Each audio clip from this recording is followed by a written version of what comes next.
Assalamualaikum warahmatullahi wabarakatuh. Perkenalkan, nama saya Nurpanisa dari DKV 19 Universitas Nusa Putra. Di sini saya akan menyampaikan resum tentang teori komunikasi. Sesi 1 menjelaskan tentang teori komunikasi. Menurut Stephen Littlejohn dan Karen Voss, teori adalah sebuah sistem abstrak yang mengindikasikan adanya hubungan di antara konsep-konsep tersebut yang membantu kita memahami sebuah fenomena. Dari William J. Seller, komunikasi adalah proses di mana simbol verbal dan nonverbal dikirimkan, diterima, dan diberi. Jadi, teori komunikasi itu sendiri adalah proses penyampaian pesan dari komunikator ke komunikan dari media tertentu agar memahami sebuah fenomena.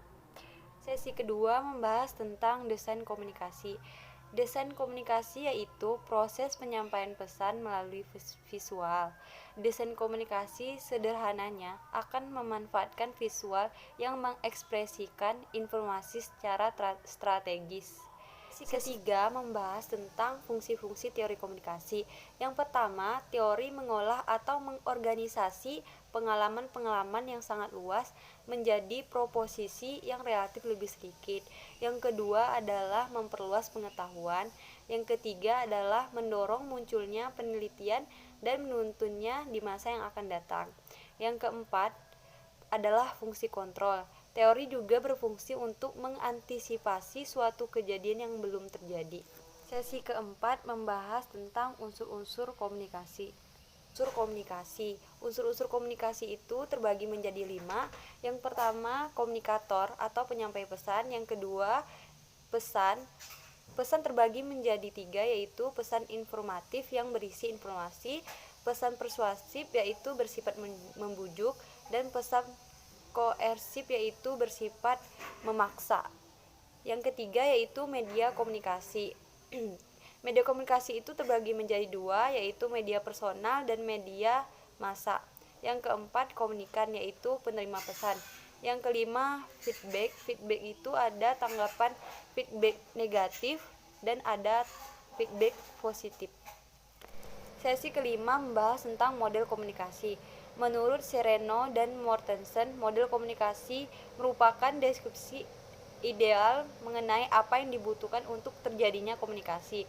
Jenis-jenis model komunikasi linear adalah model komunikasi yang sangat sederhana dan menggambarkan komunikasi berlangsung secara satu arah. Yang kedua, model komunikasi transaksional adalah model komunikasi yang menekankan pada pentingnya peran pengirim pesan dan penerima pesan dalam proses komunikasi berlangsung dua arah. Yang ketiga, model komunikasi interaksi adalah model komunikasi yang menggambarkan komunikasi berlangsung dua arah. Yang keenam, membahas tentang komunikasi verbal. Komunikasi verbal adalah komunikasi yang dilakukan dengan menggunakan kata-kata, baik secara lisan maupun tulisan. Ciri-ciri komunikasi verbal: yang pertama, disampaikan secara lisan atau tulisan. Yang kedua, proses komunikasi eksplisit dan cenderung dua arah. Yang ketiga, kualitas proses komunikasi seringkali ditentukan oleh komunikasi nonverbal. Unsur-unsur dalam komunikasi verbal ada 2, yaitu kata dan bahasa. Corak komunikasi: yang pertama, pembicaraan pribadi, yaitu pembicaraan secara informal dengan anggota keluarga di rumah. Yang kedua, pembicaraan semi pribadi, yaitu pembicaraan secara informal dalam suatu kelompok kerja. Yang kedua, pembicaraan depan umum, yaitu pembicaraan secara formal diperdengarkan di depan khalayak ramai.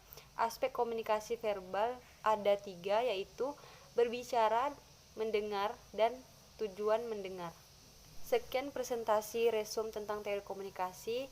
Saya akhiri dengan wassalamualaikum warahmatullahi wabarakatuh.